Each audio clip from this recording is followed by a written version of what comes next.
रात के ठीक 12-7 बजे मूसलाधार बारिश हो रही थी। बिजली बार बार चमक रही थी और हर चमक के साथ जंगल के किनारे बना पुराना श्मशान कुछ पल के लिए दिखाई देता, फिर अंधेरे में गायब हो जाता। राघव जी पेशे से पत्रकार था।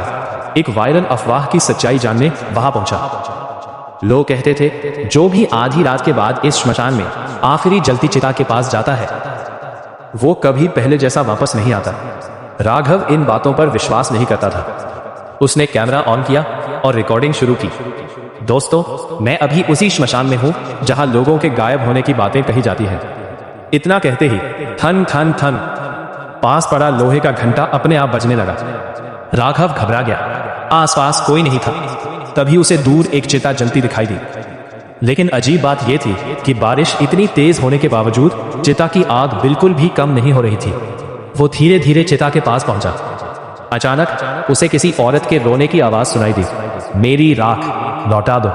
राघव ने टॉर्च घुमाई, कोई नहीं। फिर वही आवाज, इस बार बिल्कुल उसके पीछे से। वो पलटा, लेकिन वहां सिर्फ एक सफेद साड़ी हवा में लहराती हुई दिखी और अगले ही पल गायब। राघव का गला सूख गया। उसी समय कैमरे की स्क्रीन अपने आप चालू हुई। उसमें जो दिख रहा था वो उसकी आंखों के सामने नहीं था। कैमरे में चिता के चारों ओर दर्जनों काले साए खड़े थे, लेकिन असली जगह कुछ भी नहीं था।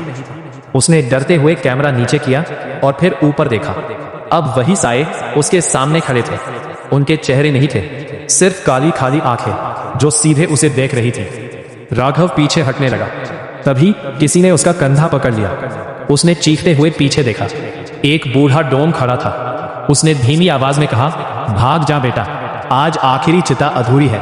जिसकी राख खो गई वो अपनी जगह लेने के लिए किसी जिंदा इंसान को ढूंढ रही है। राघव ने पूछा, राख कहाँ गई? बूढ़ा कांपने लगा। 50 साल पहले एक लालची आदमी ने सोने की तलाश में चिता की राख खोद दी थी। तब से हर अमावस्या एक जान जाती है। सिर्फ उसकी लकड़ी की लाठी जमीन पर रह गई। राघव अब पूरी ताकत से भागने लगा, लेकिन जितना दौड़ता उतना ही उसी जलती चिता के पास वापस पहुंच जाता। उसे समझ आ गया वो श्मशान से बाहर नहीं निकल पा रहा। अचानक बारिश रुक गई। पूरा श्मशान एकदम शांत हो गया। इतनी शांति कि उसकी अपनी सांसें भी डरावनी लगने लगी। तभी जलती चिता से एक जली हुई औरत बाहर निकली। उसका पूरा शरीर राख से ढका था। चेहरे की चमड़ी आधी पिघली हुई, आंखों की जगह सिर्फ काला अंधेरा। वो धीरे धीरे राघव की ओर बढ़ी और बोली, मेरी राख वापस कर दो। राघव रोते हुए बोला, मैंने कुछ नहीं लिया। औरत मुस्कुराई। उसकी मुस्कान कानों तक फैल गई। जिसने लिया वो मर चुका, अब उसकी जगह तू रहेगा। इतना कहते ही उसने राघव का हाथ पकड़ लिया। हाथ बर्फ से भी ज्यादा ठंडा था। राघव ने पूरी ताकत से खुद को छुड़ाया। उसी समय उसे बूढ़े डोम की लाठी याद आई। उसने लाठी उठाकर चिता में फेंक दी। जैसे ही लाठी आग में गिरी, पूरे श्मशान में जोरदार धमाका हुआ। सारे काले साए चीखने लगे। जली हुई औरत दर्द से तड़पने और देखते ही देखते राख बनकर हवा में उड़ गई। राघव बेहोश हो गया। सुबह गांव वालों ने उसे श्मशान के बाहर पाया। कैमरा उसके पास पड़ा था। जब उन्होंने रिकॉर्डिंग देखी तो उसमें राघव अकेला नहीं था। उसके बिल्कुल पीछे पूरी रात वही जली हुई औरत खड़ी थी। लेकिन सबसे डरावनी बात, वीडियो के आखिरी 5 सेकंड में राघव कैमरे की ओर देखकर मुस्कुराता है, जबकि उस समय वो बेहोश पड़ा मिला था।